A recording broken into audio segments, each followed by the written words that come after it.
唔知道大家咧會唔會同我一樣啦？心目中咧總係有啲器材咧好想擁有，但係一直都冇機會啊！咁喺我心目中咧有一款喇叭咧，我一直都好想玩，但係始終咧都冇緣分啊！就係呢個 Wilson Audio 嘅 Walk 仔喇叭啦。我今次咧終於有機會可以試聽啦，所以我真係好開心啊！各位 Hi-Fi 發燒友，大家好，歡迎嚟到 Hi-Fi 發燒台，我係Lee388。今次咧同大家分享呢個 Wilson Audio The Walk Puppy。咁頭先我提到咧 Wilson Audio Walk 仔喇叭咧，我一直都好想玩嘅。咁由 Walk 3開始咧，我已經有留意啦。咁一直咧去到呢個 Walk 5、Walk 6、Walk 7，甚至最後嘅 Walk 8咧，我都冇緣分可以玩佢啊。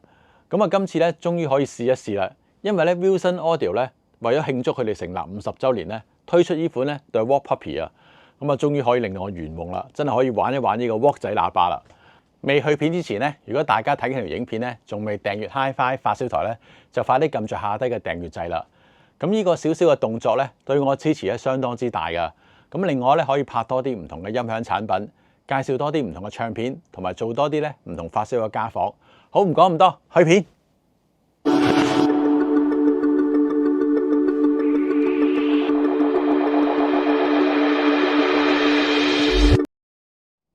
咁既然呢款咧 Wilson Audio The Walk Puppy 咧係為咗慶祝廠方咧成立50週年咧，咁我首先咧就要講下 Wilson Audio 嘅歷史啦。Wilson Audio 咧喺1974年咧由已故嘅 Dave Wilson 去創立㗎。咁原來 Wilson 叔咧除咗做喇叭之外咧，佢都有做呢個錄音工作㗎。咁好似我手上呢兩張咧，就係當時佢製作嘅錄音啊。咁啊，佢因為咧要去到唔同地方去做錄音啊，所以佢想揾一對咧方便攜帶嘅小型監聽喇叭。咁啊，最後咧佢係自己製作咗一對喇叭。咁呢對書架喇叭咧就叫做 Walk。咁嘅意思咧就係 Wilson Audio Tiny Toy。呢對 Walk 喇叭咧，其中嘅特點咧，佢就係背後咧有一個手環啊，就係方便呢個搬運啊。咁同埋呢個喇叭咧，起初 Wilson 叔咧冇諗住咧拎嚟公開發售㗎，因為成本咧實在太高啊。但係機緣巧合咧，竟然受到發燒嘅歡迎啊！咁之後咧，更加開發埋呢個 Puppy 嘅低音聲箱啊！咁啊，組成一對咧中型嘅坐地喇叭，更加成為 high-end 價裏邊咧其中一款咧最暢銷嘅經典喇叭。咁亦都令到咧 Wilson Audio 咧打下好好嘅根基，咁啊成為其中一間咧最出名嘅喇叭廠啊！就係因為咁啦，所以廠方咧就以呢個 Walk and Puppy 咧嚟到做藍本啊！就設計出呢個咧50週年嘅 The Walk Puppy 嘅版本啊！咁啊，當然啦，呢款喇叭咧唔係將呢個舊款復刻咁簡單，其實係一個全新嘅設計啊！咁裏邊咧都係用到廠方咧而家最好嘅技術啦。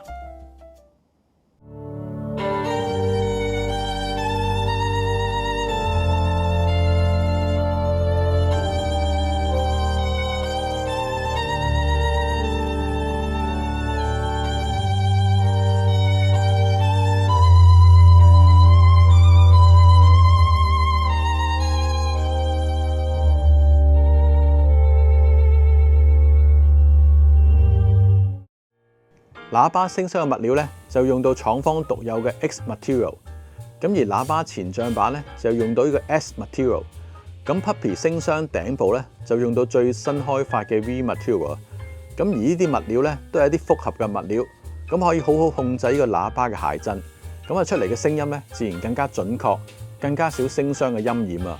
咁而喇叭嘅造型咧，除咗話高音同中音要做到一致嘅時間上位，所以做成斜面之外咧，其實低音聲箱咧都係稍微向後傾斜嘅，咁嚟提升低音單元嘅時間上位啊。咁而低音聲箱兩邊咧更加多一條暗線啊，咁啊令到低音聲箱咧望落去更加立體、更加靚啊。咁唔會有一種咧方方正正嘅死板嘅感覺啊。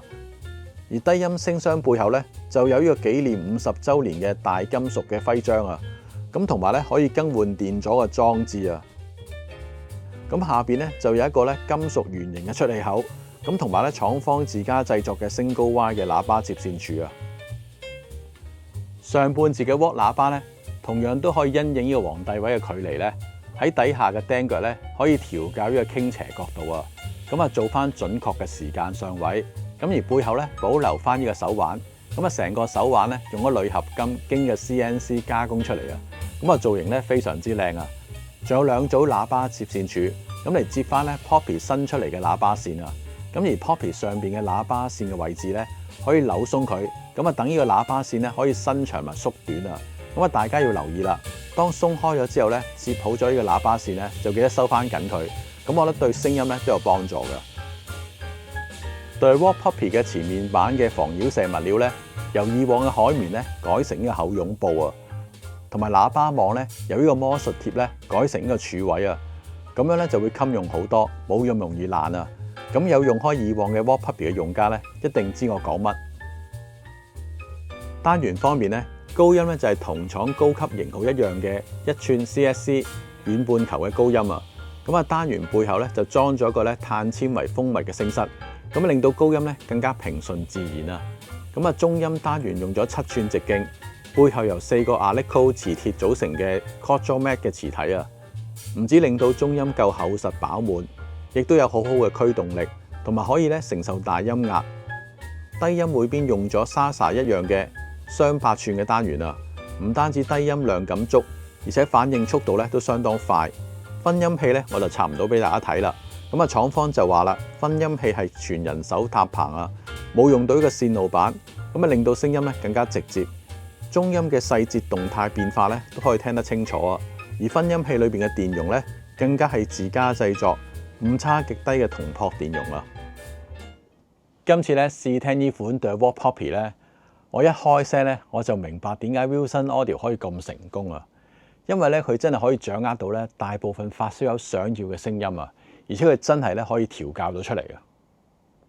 低音方面咧，我覺得呢對喇叭嘅表現咧真係非常之好啊！咁啊特別咧喜歡聽一啲咧有衝擊力低音嘅發燒友咧，當聽佢播一啲 rock 啊，或者播一啲咧低頻分量感比較多嘅流行曲咧，我覺得一定中招啊！呢對喇叭 mid bass 嘅量感足，又有衝擊力，速度又夠快，而且好乾淨啊！真係聽得好過癮啊！咁我覺得咧特別聽呢類音樂咧，我明知咧呢個 YouTube 版權咧未必播得到啊，不過咧我都錄少少俾大家聽聽啊，因為咧佢播呢類音樂咧真係好正。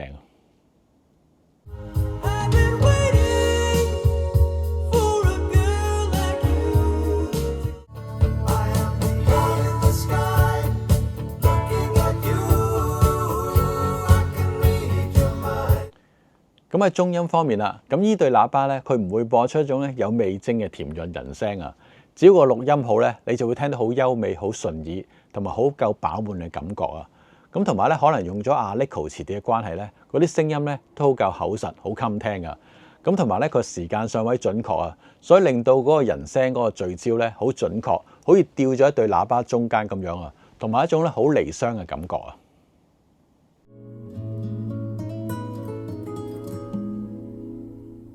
這夜闌靜處，獨看天涯星，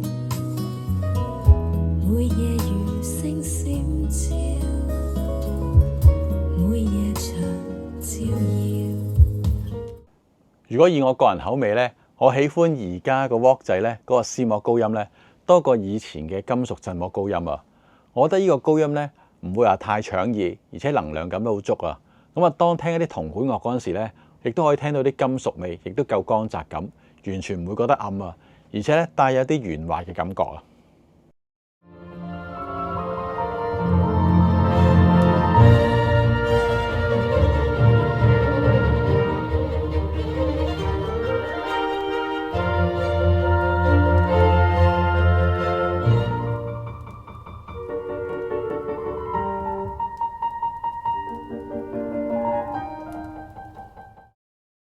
咁呢對喇叭咧，高中低頻咧就同大家分享咗啦。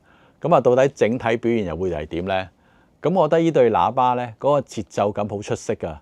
咁啊，快上快落，令人好容易投入到音樂啊，可以跟住去打拍子啊。咁另外佢聲音咧好夠開放噶，咁同埋能量感足，嗰個力感好強啊。所以當播啲大動態音樂嗰陣時咧，嗰種宏大音場咧，真係超出咗呢對喇叭嘅 size 嘅感覺啊！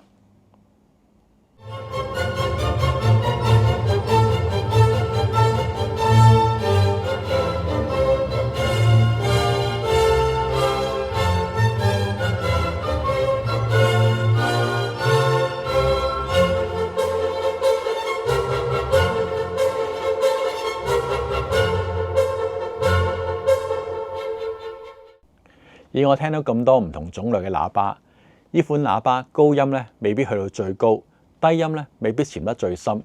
不過我知道廠方咧，佢真係掌握到發燒想要啲咩聲音啊！可以話聽過嘅發燒咧都聽得好開心啊！咁同埋咧，我都有一班發燒同好咧，佢都有過嚟聽過呢對喇叭。佢哋聽完之後咧都有讚冇彈啊！咁亦都令我了解到咧 Wilson Audio 做咗50年喇叭，到今日都咁受歡迎，真係有個原因嘅。咁同埋咧，發燒係為咗咩咧？都係為咗開心啫嘛！佢真係可以令到發燒咧聽得好開心啊！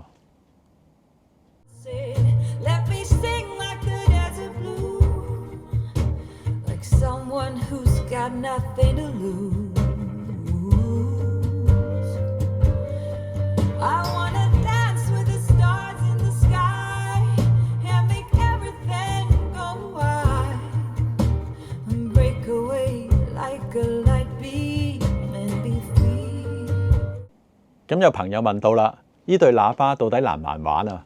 咁我覺得咧，呢對喇叭咧個質素都好，一啲都唔難玩啊！咁一開聲咧，其實已經有一定質素啦。咁啊，只要咧跟住個說明書慢慢調校咧，聲音個質素咧已經相當之高啦。咁同埋夾 M 方面啦，咁我覺得咧佢夾一啲咧低頻比較清爽啲、速度比較快啲 M 咧，我覺得發揮咧會更加好啦。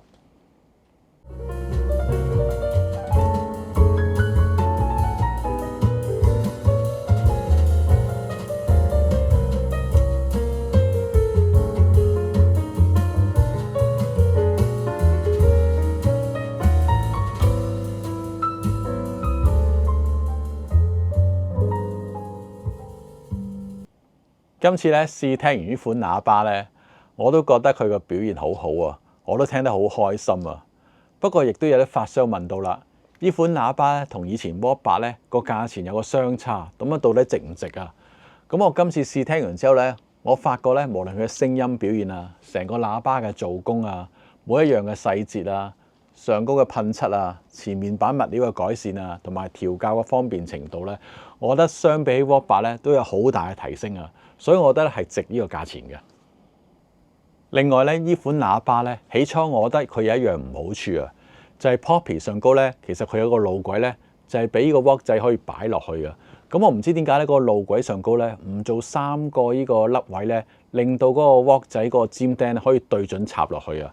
咁啊之後咧，我先發覺到咧，原來呢個咧唔係一個唔好處啊，係反而有啲走盞位咧，令到我個 Wok 仔咧可以調校上高咧。有多少少唔同嘅套煙角度啊，好似我今次咁啦，下低個 Poppy 咧同埋上高個 Wok 仔咧，其實個 Wok 仔嘅套煙角度咧係多少少啊，所以有咗呢個走盞位咧，變咗可以調校準確度咧會更加好啊。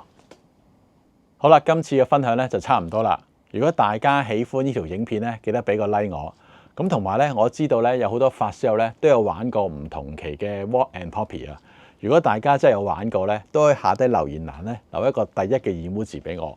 同埋，如果大家咧喜歡呢個 The Wok Poppy 呢款喇叭咧，都係留一個心心眼嘅 emoji 俾我。好啦，如果大家咧喜歡呢個頻道咧，都可以 scan 一下畫面上嗰個 QR code，成為 HiFi 發燒台嘅忠實會員。下條片見。